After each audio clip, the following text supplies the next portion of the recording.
अस्सलाम वालेकुम व्यूवर्स, मैं हूं रुकैया नियाज़ और आज हम फ़िज़िक्स का 9th क्लास की फ़िज़िक्स को स्टार्ट करेंगे। मींस के लेक्चर नंबर 1 करेंगे। फ़िज़िक्स चूँकि साइंस की ब्रांच है तो हम साइंस से ही स्टार्ट लेंगे। साइंस की डिफ़ाइन में दो मेन वर्ड्स हैं, या फिर ये देख लें कि पूरी साइंस में दो चीज़ें हैं। सबसे पहले क्या है, observations, and second one is experimentations. सबसे पहले किसी भी चीज़ को ऑब्ज़र्व किया जाता है, फिर उस ऑब्ज़र्वेशंस पे एक्सपेरिमेंट्स किए जाते हैं, फाइनली हमारे पास एक रिज़ल्ट आ जाता है जो हम साइंस में लॉ या थ्योरी की फॉर्म में ऐड कर देते हैं। अब साइंस को अगर हम अपने आसपास देखें तो इस रूम में जो फ़ैन चल रहा है वो किसकी वजह से है? साइंस की वजह से। इस रूम में जो बल्ब ऑन है वो किसकी वजह से है? साइंस की वजह से। अगर मैं बोल रही हूँ तो आवाज़ जो आप तक जा रही है, ये सारा प्रोसेस जो है ये हमें कौन बताता है? साइंस बताती है। इसके साथ अगर हम देखें, हम अपने खाने पीने का अमल, हाथ मूवमेंट्स हमारी, या फिर किसी भी तरह के इक्विपमेंट्स जो हैं, ये सारी चीज़ें कहाँ से मिलती हैं हमें? साइंस से। साइंस की 3 मेन ब्रांचेस हैं, फिज़िक्स, केमिस्ट्री, बायो। सबसे पहले बायोलॉजी की बात करते हैं। बायोलॉजी जो है वो लिविंग थिंग्स से रिलेटेड है। लिविंग हमारी जितनी भी लिविंग थिंग्स हैं, मींस के ह्यूमन बीइंग्स हैं, एनिमल्स हैं, बर्ड्स हैं, इनकी लाइफस्टाइल को जो स्टडी करते हैं वो हमारे पास क्या है? बायोलॉजी। इनकी नीड्स और जितने भी एस्पेक्ट्स हैं वो सारे किस में जाएंगे? बायोलॉजी में। केमिस्ट्री जो है उसके नेम से ही पता चल रहा है, केमिस्ट्री केमिकल से रिलेटेड है। केमिकल से रिलेटेड का मतलब क्या कि हम जब इनहेल करते हैं, ब्रीथिंग के दौरान जो इनहेल करते हैं वो कौन सी गैस है, और जो हम एक्सेल करते हैं वो कौन सी गैस है। मींस कि इनहेल करते हुए हम ऑक्सीजन अंदर लेके जाते हैं और बाहर निकालते हुए कार्बन डाइऑक्साइड गैस बाहर निकालते हैं। ये सारी चीज़ें हमें कहाँ से पता चलती हैं? केमिस्ट्री से। और लास्ट और फाइनल हमारा अपना सब्जेक्ट है फ़िज़िक्स। फ़िज़िक्स जो है वो स्टडी है related to instruments and physical aspects. Instrumental study है इंस्ट्रूमेंट्स से रिलेटेड, और उनके फ़िज़िकल आस्पेक्ट्स भी बताने हैं कि ये इंस्ट्रूमेंट किस तरह से डिज़ाइन किया गया और इसके कौन कौन से फ़ीचर्स हैं और इसको डिज़ाइन क्यों किया गया, किस चीज़ को मेजर करने के लिए किया गया। ये सारी चीज़ें हम किस में देखते हैं? फ़िज़िक्स में। इसमें इंस्ट्रूमेंट्स में देखें, इंस्ट्रूमेंट्स में हमारे पास दो चीज़ें आ जाएंगी, मैटर एंड एनर्जी। मैटर और एनर्जी कैसे आएगी? कोई ना कोई मटेरियल होगा जिससे एक इंस्ट्रूमेंट फॉर्म्ड हुआ होगा, ऐसे ही है, तो वो क्या होगा? मैटर। और जिस चीज़ से उस इंस्ट्रूमेंट की वर्किंग होगी, आइदर वो बैटरी हो, सेल हो, या फिर इलेक्ट्रिसिटी हो, या सनलाइट हो, जिस चीज़ से भी वो वर्किंग करेगा वो क्या होगी? एनर्जी। मैटर और एनर्जी का जो रिलेशन है वो हमारे पास क्या आ जाएगा? Physics. Relation of matter and energy is called physics. इसके बाद फ़िज़िक्स में अगर हम एग्जांपल्स में देखें तो फ़ैन जो रूम में ऑन है वो हमारे पास किसकी एग्जांपल है? फ़िज़िक्स की। उसमें मैटर क्या है? जो फ़ैन फॉर्मेशन है वो मैटर फॉर्मेशन है, और एनर्जी उसको कौन सी दी जा रही है? इलेक्ट्रिसिटी। तो ये किस में चला जाएगा? फ़िज़िक्स में। अगर हम बल्ब की बात करें तो वो भी मैटर और एनर्जी का कम्बिनेशन है, जिससे हमें कुछ प्रॉफिटेबल थिंग्स मिल रही हैं, जैसे वो हमें लाइट दे रहे हैं, तो ये भी किस में है? फ़िज़िक्स में। इसी तरह से मेरे बोलने का प्रोसेस जो है वो वेव फॉर्मेशन की फॉर्म में आप तक पहुंच रहा है, तो ये हम किस में स्टडी करेंगे? फ़िज़िक्स में। हमारी आई साइट जो है, हम किस तरह से देख पाते हैं, किस तरह से हमारा लेंस जो है वो इन चीज़ों को पिक करता है जो हमारे सामने होती हैं, ये भी हम किस में स्टडी करेंगे? फ़िज़िक्स में। इसके बाद हमारे पास फ़िज़िक्स में हम आज के लेक्चर में देखेंगे नेचुरल फ़िलोसफ़ी।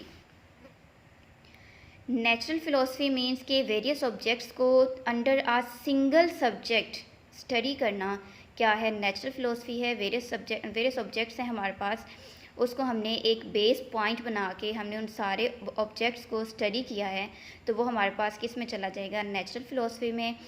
और इसके बाद इसको दो डिवीजन्स भी दी गई हैं, दो डिवीजन डिवाइड किया गया है दो पार्ट्स में, physical sciences and biological sciences. Physical sciences में ऐसे साइंसेस या ऐसे थिंग्स को स्टडी किया जाता है जो नॉन लिविंग होती हैं। नॉन लिविंग थिंग्स का स्टडी जो है वो किस में है? फ़िज़िकल साइंसेस में। और लिविंग थिंग्स की जो स्टडी है वो किस में है? बायोलॉजिकल साइंसेस में।